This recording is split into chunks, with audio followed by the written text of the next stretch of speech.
ശബരിമലയിൽ തങ്ക അങ്കി ചാർത്തിയുള്ള ദീപാരാധന തുടരുന്നു. തന്ത്രിയും മേൽശാന്തിയും ചേർന്ന് തങ്ക അങ്കി ഏറ്റുവാങ്ങി അയ്യപ്പ വിഗ്രഹത്തിൽ ചാർത്തി. ദീപാരാധന കഴിഞ്ഞ ശേഷമാകും ഭക്തരെ 18ാം പടി കയറാൻ അനുവദിക്കുക.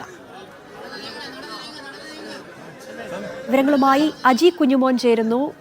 അജി, ഇപ്പോഴും പ്രാർത്ഥനയും ദീപാരാധനയും എല്ലാം തുടരുകയാണോ?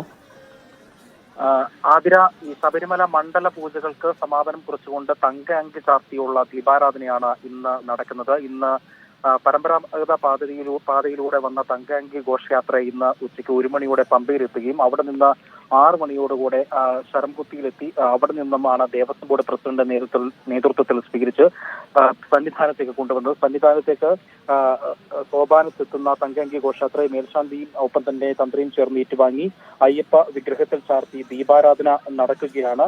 6:40 ദീപാരാധന നടന്നത്. തങ്കഅങ്കി ചാർത്തിയുള്ള ദീപാരാധനയാണ് നടക്കുന്നത്. മണ്ഡല പൂജകൾക്ക് ഇതോടെ സമാപന പരിസമാപ്തി കുറിക്കും.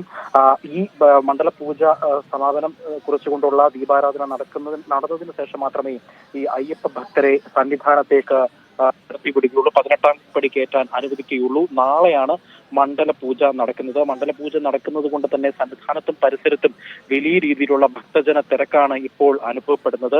ദൃശ്യങ്ങളിൽ കാണാൻ കഴിയും. വലിയ രീതിയിലുള്ള തിരക്ക് സന്നിധാനത്തും പരിസരത്തുമുണ്ട്. ഒപ്പം തന്നെ പോലീസിന്റെയും കേന്ദ്രസേനയുടെയും നേതൃത്വത്തിലുള്ള സുരക്ഷാ സംവിധാനങ്ങളും സന്നിധാനത്ത് വിപുലമായി തന്നെ ഒരുക്കിയിട്ടുണ്ട്. മണ്ഡല പൂജയുടെ ഭാഗമായി വലിയ തിരക്കുണ്ടെങ്കിൽ ഈ തിരക്കുകൾ നിയന്ത്രിക്കാനുള്ള സംവിധാനങ്ങളും ദേവസ്വം ബോർഡിന്റെ ഭാഗത്തു നിന്നും ഏർപ്പെടുത്തിയിട്ടുണ്ട്. ആതിര, ശരി. ശബരിമലയിൽ തങ്ക അങ്കി ചാർത്തി ദീപാരാധന പുരോഗമിക്കുകയാണ്. വൻ ഭക്തജന തിരക്കാണ് ശബരിമലയിൽ ഇപ്പോൾ അനുഭവപ്പെടുന്ന വിവരങ്ങൾ നൽകിയത് അജി കുഞ്ഞുമോൻ.